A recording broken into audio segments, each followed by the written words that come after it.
Baik, assalamualaikum warahmatullahi wabarakatuh. Kali ini saya akan coba untuk, menyampaikan atau memaparkan, tugas saya dari mata kuliah Sistem Logistik Universitas Logistik dan Bisnis Internasional dengan dosen Agus Purnomo. Dengan saya sendiri, Desima Ramalia dengan nomor pokok mahasiswa di, 211230011. Kali ini adalah assignment kelima terkait dengan vendor selection.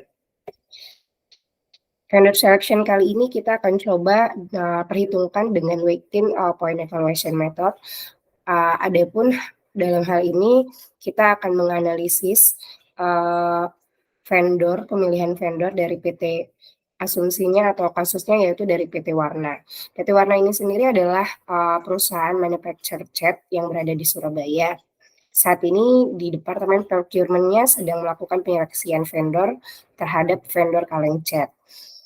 Ada 3 kandidat yang mengajukan proposal, kita, asumsiin dengan vendor A, vendor B, dan vendor C. Dan saat ini perusahaan juga memiliki 3 expert untuk melakukan penilaian terhadap alternatif vendor yang dimaksud dengan mempertimbangkan beberapa kriteria dan sub kriteria.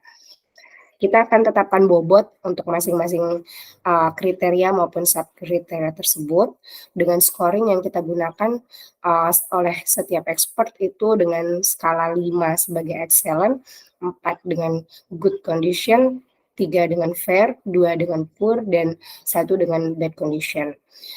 Saya akan coba jelaskan bagaimana menseleksi the best vendor dengan metode weighted point evaluation method ini, dan kita akan tentukan siapa yang menjadi the best vendor. Kita akan coba buat tabel di mana, kita sudah mengatur kualifikasi 4, kualifikasi tersebut dari produk, company, service, sales personal. Di dalam kriteria tersebut ada sub kriteria lagi yang kita bobotkan kembali. Jadi kalau di sini, produk saya adjust di 40%, company di 15%, service di 25%, dan sales personal di 20%. Dari 40% ini kita bagi kembali bobotnya 100% dari 40% tersebut dengan 4 sub kriteria, quality, uniformity, guarantee, dan packing. Kemudian di company itu juga dibagi lagi bobotnya, bobot sub kriterianya financial strength, location, management, labor, relationship, dan capacity. Untuk service juga dibagi menjadi 5 sub kriteria lagi, yaitu delivery on time, reject amount, handling complaint, technical support, dan emergency support. Untuk sales personal kita bagi menjadi 3 sub kriteria yaitu knowledge, sales call, dan sales services. Ini sudah saya coba perhitungkan, sebagai contoh dari penilaian dari hasil expert pertama. Yang pertama, yaitu dia menghasilkan, skor untuk produk, untuk vendor A itu 2, B 1,68, C di 1,84. Secara in total dengan kriteria B di 0,6, 0,7 untuk vendor B, dan vendor C 0,57. Untuk service, vendor A dengan skor 1,05, vendor B 1,15, dan vendor C di 0,9. Terakhir di sales personal, vendor A memiliki skor 0,94, vendor B di 0,94, dan vendor C di 0,82. Hasilnya pada expert pertama,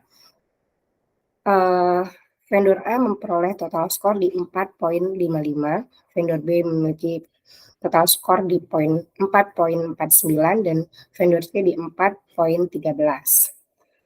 Hal serupa kita lakukan perhitungan dari expert yang kedua, dan di expert kedua bobot vendor A atau skor vendor A itu di 4,41, vendor B di 4,55, dan vendor C ada di 3,87. Expert yang ketiga pembobotannya skor untuk vendor A 4,49, vendor B 4,75, dan vendor C di 3,99. Dari 3 expert ini kita lakukan kesimpulan. Expert pertama, eee, expert kedua, dan expert ketiga kita akumulasi semua skor, nilainya, kemudian kita ambil total rataan dan kita peroleh bahwa secara akumulasi vendor pertama itu mendapatkan total rataan skor di 4,48, vendor kedua di 4,60, dan vendor ketiga di 4,00. Jadi, secara, grade nilai atau total rataan ini, untuk vendor terbaik diputuskan di vendor kedua untuk dapat dipilih sebagai, pengadaan, atau vendor pengadaan, kaleng cat. Mungkin, itu saja yang saya coba sampaikan. Semoga analisis terkait, evaluasi vendor dengan metode weighted, point evaluation ini berguna dan bisa, dan sebagai bahan penyelesaian tugas saya pada mata kuliah ini.